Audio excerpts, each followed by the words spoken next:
السلام علیکم۔ وعلیکم السلام ورحمۃ اللہ وبرکاتہ۔ ہمارا سیشن آج کا یعنی اکتوبر کے آخری ہفتے کا ہے، اور جیسا ایک چیز ہم نے اناؤنس کر رکھی تھی اور طریقہ چل رہا تھا کہ جو سوالات آتے ہیں ان کے جواب دیے جائیں گے،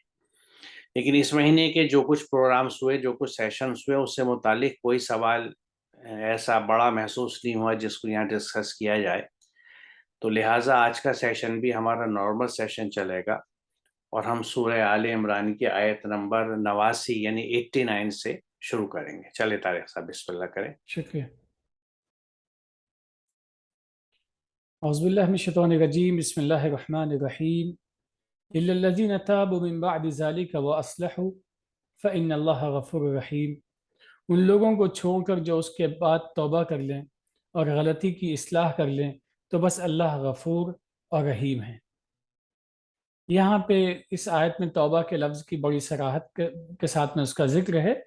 اور توبہ کا لفظ ہمارے سماج میں، ہمارے معاشرے میں بڑا عام بھی ہے، چلا ہوا ہے، ہم سمجھتے ہیں توبہ کسے کہتے ہیں۔ لیکن توبہ کا جو ہمارا کانسیپٹ ہے اس سے یہ تھوڑا سا مختلف ہے جو اس آیت میں بیان کیا گیا ہے، بلکہ اس کی بڑی تفصیل ہے دیگر جگہوں پہ جس میں اور بھی چیزیں بڑی وضاحت سے کی گئی ہیں، لیکن بہرحال مختصراً یہاں پہ اس آیت میں یہ ہے ان لوگوں کو چھوڑ کر، یعنی جو لوگ غلطی کر چکے ہیں اس کے باوجود بھی ان کے اندر ایمان کی شمع جل رہی ہے، اصلاح کی خواہش پیدا ہوتی ہے، تو وہ لوگ کیا کرتے ہیں، اگر وہ توبہ کر لیتے ہیں تو وہ خاسروں میں سے نہیں ہوں گے، فاسقوں میں سے نہیں ہوں گے، گنہگاروں میں سے نہیں ہوں گے، بلکہ اللہ کے نیک بندوں میں سے ہو جائیں گے۔ لیکن شرط یہ ہے کہ وہ پہلی چیز توبہ کر لیں، یعنی جو غلطی ہے اس سے رجوع کر لیں، انابت کر لیں۔ اس میں انابت کا مفہوم بھی ہے، یعنی اللہ کی طرف رجوع کریں اور اللہ سے باقاعدگی کے ساتھ میں اظہار کریں کہ ہم سے غلطی ہوئی ہے، اور پھر اس کے بعد میں یہ بھی کرنا ہے اصلح، اصلاح کر لیں، یعنی صرف زبان سے سوری بول دینا، معافی مانگ لینا، کچھ اس طرح کے الفاظ کا استعمال کر لینا، یا کچھ حرکتیں کرنا جن سے کہ ایسا احساس ہو کہ آدمی شرمندگی محسوس کر رہا ہے، توبہ کرنا چاہتا ہے، صرف اپنے آپ میں یہ کافی نہیں ہے، بلکہ جو غلط روش ہے اس روش سے ہٹنا وہ بھی بہت ضروری ہے۔ اور غلط روش سے ہٹنے کا جو الٹرنیٹ ہو سکتا ہے وہ یہی ہے کہ آدمی اصلاح پہ لگ جائے، جو غلطیاں ہو چکی ہیں ان کو درست کر لے اور صحیح راستے پہ وہ جم جائے۔ اور وجہ یہ بھی ہے کہ توبہ قبول ہو جائے گی کیونکہ اللہ تعالیٰ غفور ہے اور رحیم ہے۔ غفور کا مطلب مغفرت کرنے کی جو بھی شکلیں ہو سکتی ہیں اس کی قدرت اس کے پاس میں ہے، اور دوسری بڑی اہم صفت اس کی ہے کہ وہ رحمتوں سے بہت ہیں، اس کے پاس رحمتیں اس کی بے تحاشا ہیں، بے کرا ہیں۔ جب اس کے پاس یہ صفات ہیں تو ظاہر سی بات ہے جو بندہ بھی اپنی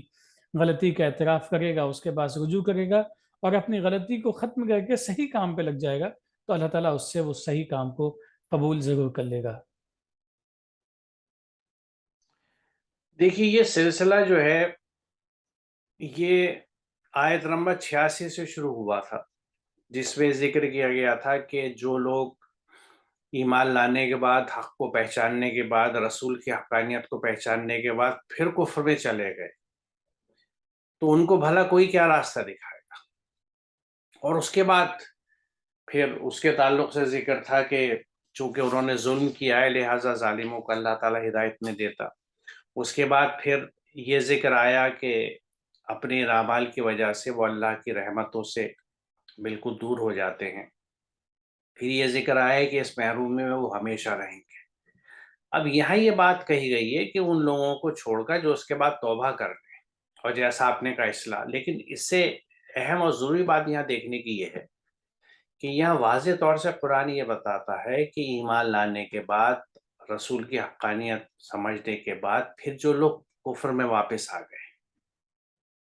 ان کے تعلق سے قرآن کہیں پہ بھی یہ نہیں کہتا کہ ان کو ہم سزا دیں، بلکہ ان کے لیے ڈیفائن کر رہا ہے، ان کو ظالم بتاتا ہے کہ ایسے ظالموں کو ہدایت نہیں ملتی جب تک کہ وہ اپنی روش نہیں بدلیں گے۔ یہاں یہ بات کہی کہ توبہ کرنے اور اپنی اصلاح کرنے، تو یہاں بہت اہم بات یہ ہے نوٹ کرنے کی کہ قرآن جو ہے وہ غلطی کرنے والے کو پورا موقع دیتا ہے، جو اس کی مہلت زندگی ہے، کہ اس میں وہ کسی بھی وقت اپنی اصلاح کر سکتا ہے جب اسے احساس ہو جائے. لیکن اس کے برخلاف اگر ہم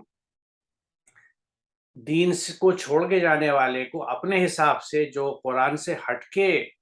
ہمارے یہاں ایک عام طور سے سزائیں دی جاتی ہیں، مثال طور پہ جس میں یہ کہ صاحب اس کو مار ڈال، یا ہم دیکھتے ہیں کہ رسول اللہ کی شان میں یا اللہ کی شان میں کہیں گستاخی ہوتی ہے تو ہماری کوشش یہ ہوتی ہے، اور جہاں پہ ہمارے ہاتھ میں اقتدار ہوتا ہے کہ صاحب ان کو مار ڈالو. تو یہ چیز جو ہے یہ قرآن کے فلسفے کے خلاف جاتی ہے بالکل، اور انسانیت کے خلاف جاتی ہے، کیونکہ اس کو سدھرنے کی ہم نے مہلت جو مل سکتی تھی وہ ہم نے اس کی ختم کر دی. یعنی اگر وہ کفر پہ ہے تو ہم نے اسے کفر پہ ختم کر دیا، جبکہ اس کے پاس موقع تھا. بلکہ اگر ہم اس کو اپروچ کر کے اس کی جو غلط فہمیاں تھیں وہ اس کو سمجھا دیتے تو ممکن ہے ہماری ایفرٹ سے، کسی اور کے ایفرٹ سے وہ بات سدھر جاتی، سمجھ جاتا، توبہ کر لیتا اور اصلاح کر لیتا. تو یہاں یہ نقطہ بھی اہم ہے جس پہ سے ہم اس طرح نہیں گزریں گے، بلکہ اس کو ذہن میں رکھیں گے. اور میں اس لیے ہائی لائٹ کر رہا ہوں کہ یہاں قرآن صاف طور سے بتا رہا ہے کہ ایسے لوگوں کے ساتھ کیا ہوگا، اور ان کی نیچرل یعنی زندگی ان کی بالکل فطری انداز پہ چھوڑ رہا ہے قرآن، کہ جیسا وہ کریں گے اس عمل کو بھگتیں گے. اگر وہ اسی حال میں رہیں گے تو یہ محرومی ان کا مقدر رہے گا، اور وہ پھر ایک عذاب میں ہمیشہ کے لیے رہیں گے. اور اگر اصلاح کر لیتے ہیں، توبہ کر لیتے ہیں، تو یقیناً ان کا رخ بدل جائے گا. چلیے آگے چلتا ہے صاحب.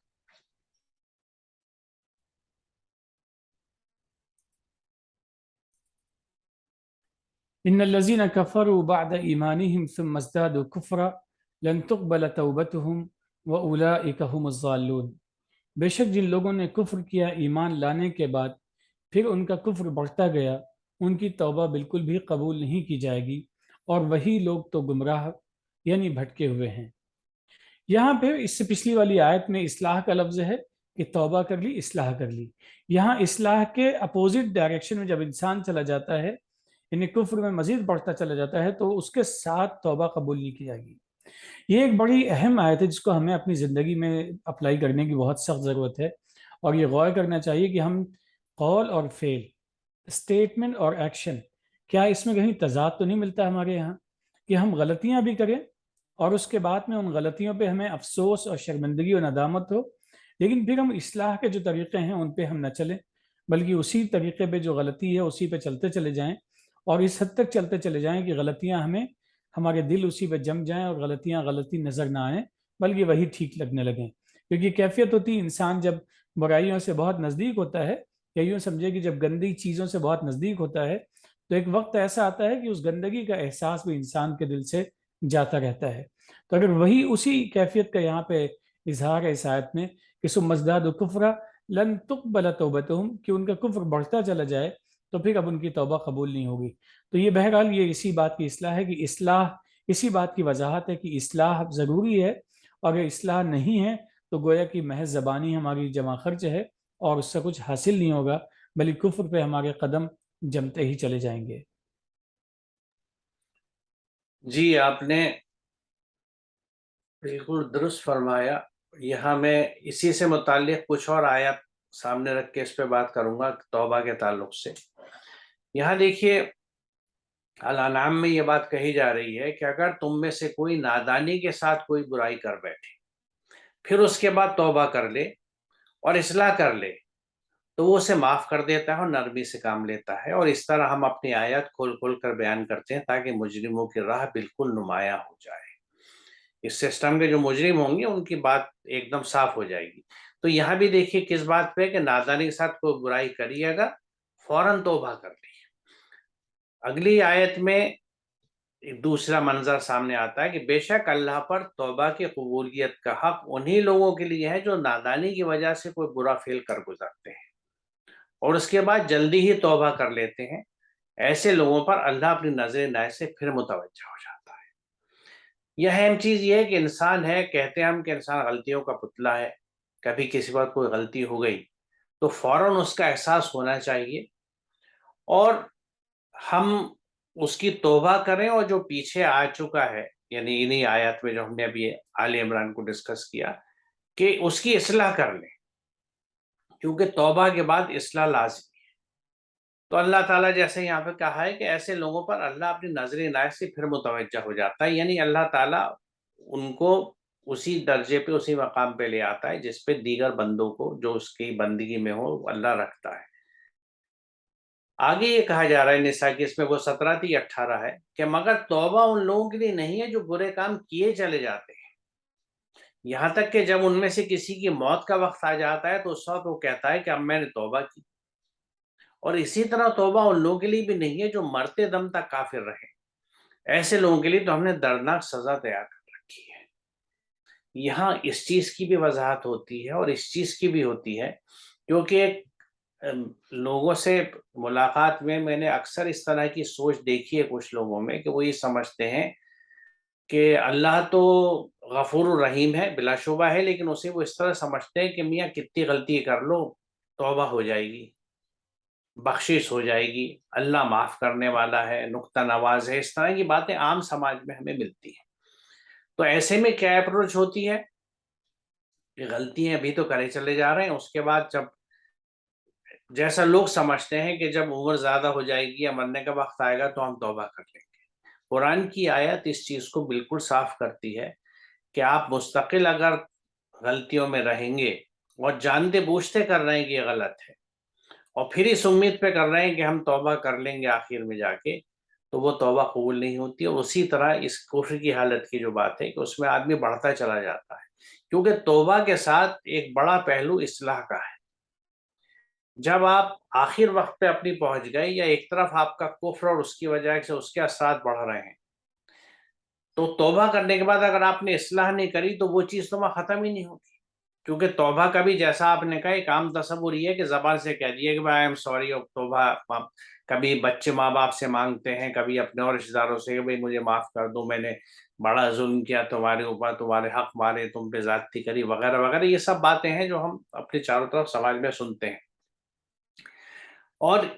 اس میں بھی بہت سے لوگ جھجکتے ہیں کیونکہ ان کو یہ لگتا ہے کہ ہم چھوٹے ہو جائیں گے کسی سے معافی مانگ کے، جبکہ حقیقت یہ ہے کہ اگر غلطی کی ہے تو امیڈیٹلی معافی بھی مانگنی چاہیے۔ اور دوسرے بہت اہم بات یہ ہے کہ اصلاح کا پہلو جو ہے کہ جو نقصان آپ نے پہنچایا ہے، مثال طور پہ آپ نے کسی کا حق مارا ہے، کسی کو پیسے سے نقصان پہنچایا یا کسی اور انداز سے بھی،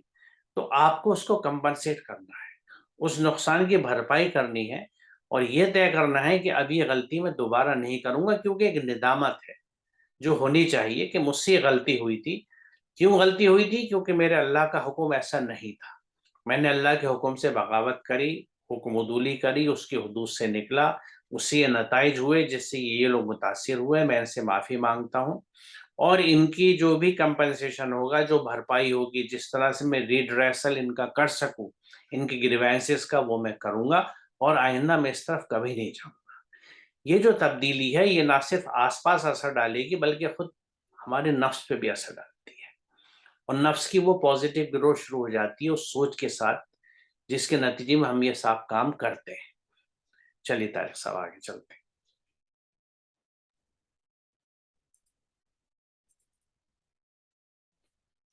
ان الذين كفروا وماتوا وهم كفار فلن يقبل من احدهم ملء الارض ذهبا ولو افتدى به اولئك لهم عذاب الیم وما لهم من ناصرین۔ بے شک جن لوگوں نے کفر کیا اور کفر کی حالت میں مر گئے تو ان میں سے کسی ایک سے بھی زمین کے برابر سونا نہیں قبول کیا جائے گا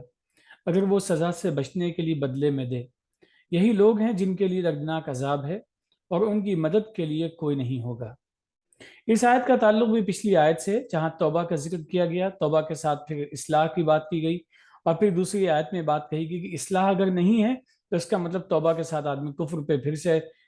واپس چلا گیا ہے۔ اور کفر میں جو لوگ واپس چلے جاتے ہیں اور پھر اسی پہ ڈٹے رہتے ہیں اور اسی حالت میں انتقال ہو جاتا ہے، تو پھر جیسے اپنی نتیجے سے بچنے کے لیے کوئی بھی فیس دینا چاہیں، کمپنسیشن دینا چاہیں، قرآن اس سلسلے میں بڑی وضاحت سے کہتا ہے لا تزر وازرۃ وزر اخری، کوئی کسی کا بوجھ اٹھانے والا نہیں ہے، ہر انسان کو لہا ما کسبت و علیہا ما اکتسبت، کہ جو بھی جس نے کمایا ہے اس کو ویسا ہی ملے گا، چاہے وہ اس کے اگینسٹ ہو تب بھی اسی کے اپنے کمائی کے مطابق، اور اس کے فیور میں ہو تب بھی اسی کے اپنی کمائی کے مطابق ہے۔ اسی بات کی یہاں پہ وضاحت ہے کہ زمین کے بقدر بھی سونا دے دیا جائے. سونا چونکہ انسان کی فہم کو سامنے رکھتے ہوئے اس میں اس آیت کا یہ آیت ہے، اس لیے انسان نے جن چیزوں کو بلند سمجھا ہے اسی کے مطابق چیزوں کو واضح کیا گیا ہے کہ زمین کے بقدر بھی اگر سونا دے دیا جائے تب بھی بات نہیں بنے گی، اور ان لوگوں کے لیے دردناک عذاب ہے اور ان کا کوئی بھی مدد کرنے والا نہیں ہے. تو یہ باتیں محض یہی نہیں، دھمکی نہیں ہے، بلکہ ایک نتیجے کو سامنے رکھا جا رہا ہے کہ آپ اگر لیفٹ ڈائریکشن میں جائیں گے تو وہ راستہ کہیں اور پہنچائے گا، رائٹ ڈائریکشن میں جائیں گے تو وہ کہیں اور پہنچائے گا. دونوں ڈائریکشن آپ کے سامنے ہیں، آپ جس طرح ڈائریکشن میں چلنا چاہیں چلیں، لیکن بہرحال جو منزل آئے گی وہ منزل آپ کی اپنی ہوگی، دوسرے شخص کی وہ منزل نہیں ہوگی. جی ہاں، دیکھیے کفر کی حالت میں جو آدمی ہے تو یعنی وہ اللہ کے احکامات سے انکار کر چکا ہے یا انہیں پیچھے ڈال چکا ہے، انہیں ڈھک چکا ہے، اور جو کچھ اس نے زندگی بھر کیا ہے وہ اپنے حساب سے کیا ہے. تو نیچرلی ان اعمال کا اثر جو اس کے نفس پہ، اس کے قلب پہ پڑے گا تو اس سے وہ قلب سلیم وجود میں ہی نہیں آ سکتا جو کہ اللہ تعالیٰ کے ہاں قیامت کے دن قابل قبول ہوگا. تو یہ کانسیکوینس ہے اپنے ہی کرنے کی وجہ سے، اس میں کسی طرح کا کوئی باعث نہیں ہے، کوئی ناانصافی نہیں ہے. اور چونکہ قرآن مثالوں کی مدد لیتا ہے اور مثالیں اسی انداز کی دیتا ہے جو انسان کی سمجھ میں آنے والی ہو، تو چونکہ ہمارے سماج میں یہ ایک طریقہ ہے کہ کہیں پہ معاملہ پھنس جاتا ہے تو ہم کوشش کرتے ہیں کچھ لے دے کے بات ہو جائے. یہ بہت چلن ہے اور پورے انسانی سماج میں پایا جاتا ہے. اس کو آپ رشوت کہہ لیجئے، برائبری کہہ لیجئے، کچھ بھی کہہ لیجئے، لیکن ہم کچھ لے دے کے کوشش کرتے ہیں کام چلانے کی. تو وہی کنسیپٹ اسی مثال سے یہاں قرآن سمجھا رہا ہے کہ وہاں پہ کچھ لینے دینے سے کام نہیں ہوگا، بلکہ ایون تم زمین کے برابر وزن کا سونا دو، کیونکہ سونا سب سے قیمتی آئٹم ہے، ہمیں عزیز ہے، اگر وہ بھی زمین کے وزن کے برابر دو گے تو قبول نہیں کیا جائے گا. یعنی کسی بھی طرح کا کوئی انفلوئنس، کوئی ویٹیج، اور آخر میں جملہ جو کہا گیا ہے کہ ان کی مدد کے لیے کوئی نہیں ہوگا. تو نہ تو کوئی مال، نہ کوئی ہستی، نہ کوئی اور نظام وہاں پہ ایسا ہوگا جو ان کی مدد کرے. کن کی مدد کرے؟ جنہوں نے عمر بھر کفر میں گزاری زندگی اپنی، یعنی اللہ کے احکامات سے دور رہے، یا تو ان کو سے زبانی انکار کر دیا یا ان کو اپنایا نہیں. دیکھیے دونوں باتیں ایک ہیں، اللہ کے احکامات سے آنکھیں موڑنا، ان کو جھٹلا لینا، ان سے اعراض برتنا اور ان کے تحت اپنی زندگی نہ گزارنا، یعنی اپنی ہستی کو اللہ کی سپردگی میں اس کے احکامات کے تحت نہ دینا. اس طرح کی زندگی گزارنے والے سارے لوگوں کے لیے یہ بات کہی جا رہی ہے. کیوں کہی جا رہی ہے؟ کیونکہ جیسے میں نے عرض کیا کہ انہوں نے جس طرح کے اعمال کیے وہ اپنی خواہشات، اپنے رسم و رواج، اپنے طریقوں سے کیے جو یقیناً مطلوب نہیں تھے. تو ان کے اثرات یہاں پہ بھی اور آخرت میں بھی وہ نہیں ہوں گے جو کہ اس شکل میں ہوتے کہ اگر وہ اللہ کے احکامات پہ چلتے ہیں. تو یہاں اس بات کو، کیونکہ دیکھیے یہاں ریلیونس ہماری، جب بھی کافروں کے انجام کی بات ہوتی ہے تو ہمیں اس طرح سوچنا چاہیے کہ یہ ان لوگوں کا ذکر ہے جنہوں نے اللہ کے احکامات کو ماننے سے انکار کیا. وہ بھی اس میں کیٹیگری آتی ہے جنہوں نے ان کو کمر کے پیچھے ڈال دیا، جنہوں نے ڈھک دیا. دوسرے ایسے لوگوں کی کیٹیگری کو ایک جگہ قرآن نے غافلین بھی کہا گیا ہے، جھٹلانے والا بھی کہا گیا ہے. یعنی اس کو اگر ہم ٹوٹلی سم اپ کر لیں سب چیزوں کو تو ایک بات یہ سامنے آتی ہے کہ اللہ کے احکامات کے تحت جس نے بھی اپنی زندگی نہیں گزاری اس کے لیے یہ دنیا بھی خراب ہے اور آخرت بھی خراب ہے. اس ریڈکشن کو نکالنے کے بعد جب ہم اس میں اپنا، اس آئینے میں اپنی شکل دیکھتے ہیں تو ہمیں یہ سوال اٹھتا ہے کہ کیا ہم اپنی زندگی اور اپنے تمام معاملات اللہ کے احکامات کے حساب سے کر رہے ہیں؟ اس پوائنٹ کو بار بار میں اس لیے ایمفیسائز کرتا ہوں کہ اس کے ریلیونس ہمارے لیے بہت ہے. ہم قرآن کے احکامات کو نہ سمجھتے ہیں، نہ عمل کرتے ہیں، اور اس پہ ہمارا کلیم یہ رہتا ہے کہ ہم مسلمان ہیں، ہم مسلم ہیں. لیکن مسلم کس کے ہیں؟ اگر ہم اللہ کے مسلم ہیں تو اللہ کے احکامات پہ ہمیں چلنا چاہیے. ہم نہیں چلتے یا چلتے ہیں تو تھوڑے بہت تو چند احکامات ہم نے اٹھا لیے اور اپنی عبادات تو ان کو نام دے دیا، ان پہ چلتے ہیں. یہ کہیں سے بھی قرآن سے ثابت نہیں ہوتا، اور ہم میں سے جو بھی اگر اس بات کو سمجھے، سیریسلی لے تو اسے اس پہ غور کرنا چاہیے کہ کیا یہ ہمارا جو انداز فکر ہے اور یہ کام کرنے کا طریقہ جو ہے، کیا واقعی ہم صحیح راستے پہ جا رہے ہیں یا نہیں جا رہے ہیں. میرے خیال میں آج ہم یہاں رکتے طارق صاحب، انشاءاللہ جی اگلے بہتر ہے. سیشن میں سے آگے چلیں گے. اللہ حافظ، السلام علیکم. وعلیکم السلام.